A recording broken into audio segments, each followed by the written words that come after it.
Pemirsa, 3 persidangan digelar hari ini di Pengadilan Negeri Jakarta Selatan. Pemeriksaan Richard Eliezer sebagai terdakwa pada kasus pembunuhan Yosua Huta Barat, serta 2 persidangan lainnya terkait perkara perintangan penyidikan kasus Yosua. Untuk informasi terkini akan disampaikan jurnalis MJN Marcelina Tumundo langsung dari Pengadilan Negeri Jakarta Selatan. Selamat siang, Marcel, apa saja yang menjadi highlight persidangan Richard Eliezer hari ini?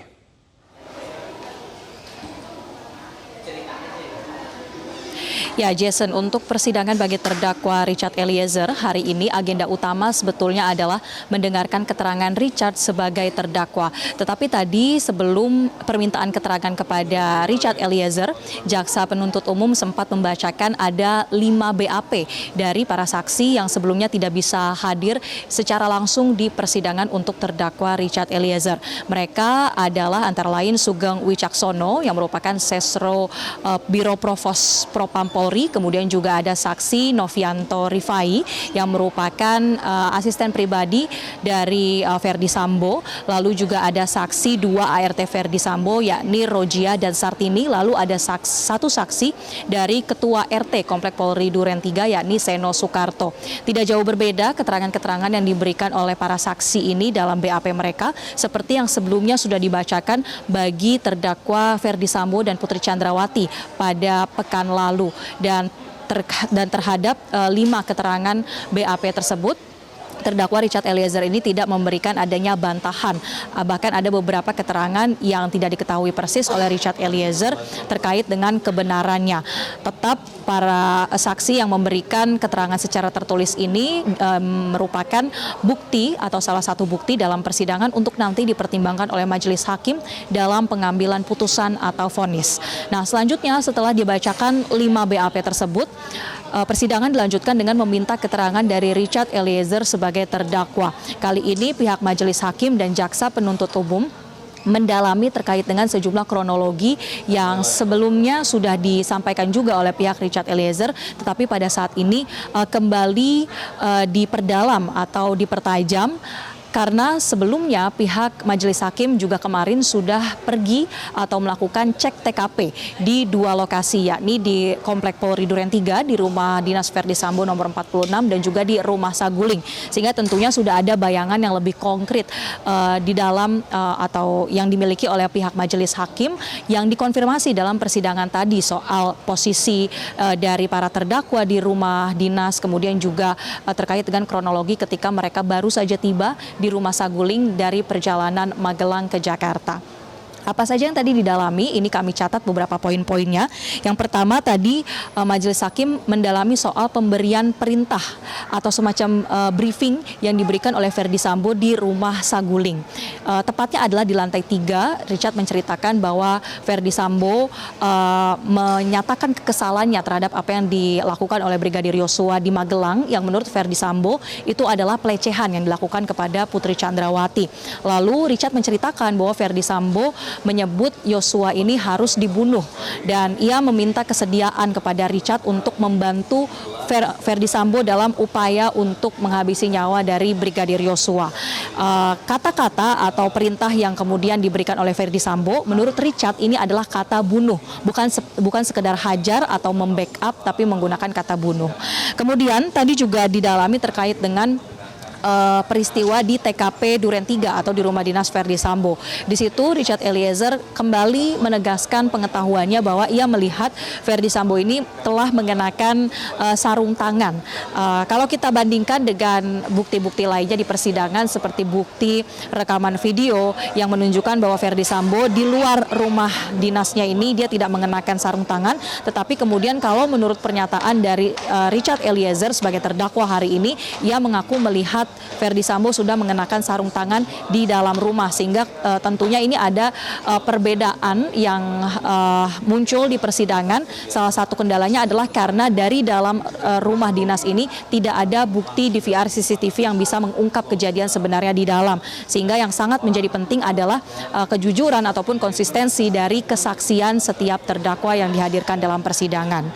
Kemudian tadi juga disampaikan oleh pihak Richard Eliezer terkait dengan lagi-lagi perintah yang diberikan oleh Verdi Sambo ketika detik-detik sebelum menembak Brigadir Yosua. Di situ Richard menceritakan bahwa perintah yang dia terima adalah untuk menembak, bukan sekedar menghajar seperti yang sebelumnya juga sudah disampaikan dalam persidangan.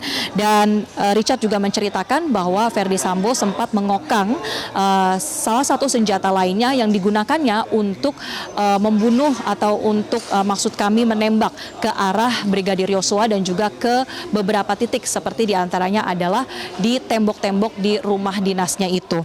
Dan terakhir tadi juga didalami oleh pihak jaksa penuntut umum soal siapa saja terdakwa yang berada di dalam rumah dinas Duren 3 ini. Jaksa yang menanyakan ini adalah Sugeng Haryanto. Ia ingin memiliki satu pemahaman yang secara utuh apakah memang para terdakwa ini ada di lokasi TKP itu atau tidak. Dan menurut Richard bahwa untuk terdakwa lainnya yakni Kuat Ma'ruf dan Ricky Rizal ini berada di satu ruangan ketika terjadi penembakan terhadap Brigadir Yosua. Dan hal itu sudah dicatat atau dibenarkan oleh pihak Richard Eliezer sendiri bahwa jarak mereka sebenarnya tidak terlalu jauh atau berdekatan, hanya sekitar beberapa meter saja di dalam rumah dinas nomor 46 rumah dinas Verdi Sambo itu.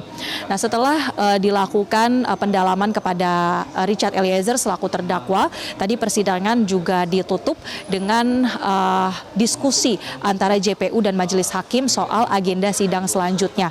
Kita tahu bahwa selama beberapa bulan terakhir ini sudah dilakukan tahapan pembuktian. Total ada 71 saksi yang sudah memberikan keterangan dalam persidangan untuk terdakwa Richard Eliezer. Mulai dari saksi fakta, saksi mahkota, sampai sejumlah ahli yang sudah dihadirkan baik itu memberatkan ataupun meringankan terhadap terdakwa Richard Eliezer. Artinya proses pembuktian ini sudah selesai, tinggal menunggu pembacaan tuntutan yang akan dirumuskan oleh jaksa penuntut umum. Dalam persidangan tadi JPU mengajukan waktu selama 2 minggu kepada Majelis Hakim untuk merumuskan sebuah tuntutan bagi Richard Eliezer, di mana kita ketahui dalam dakwaan sebelumnya Richard Eliezer turut didakwa melakukan pembunuhan berencana pasal 340 KUHP, subsidiar pembunuhan pasal 338 dan juga pasal-pasal penyertaan dalam KUHP.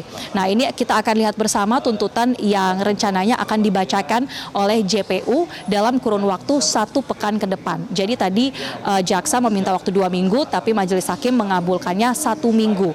Kalau dalam 1 minggu ternyata dirasa tidak cukup oleh JPU, maka akan diputuskan kembali apakah akan tetap dibacakan atau akan ditunda lagi selama 1 minggu berikutnya. Artinya kita harapkan di tanggal 11 Januari 2023 ke depan sudah ada tuntutan yang bisa dibacakan terhadap terdakwa Richard Eliezer. Jason. Ya, Marcel, selain sidang dengan terdakwa Richard Eliezer, apa saja agenda sidang untuk perkara perintangan penyidikan yang digelar di 2 ruang sidang lainnya?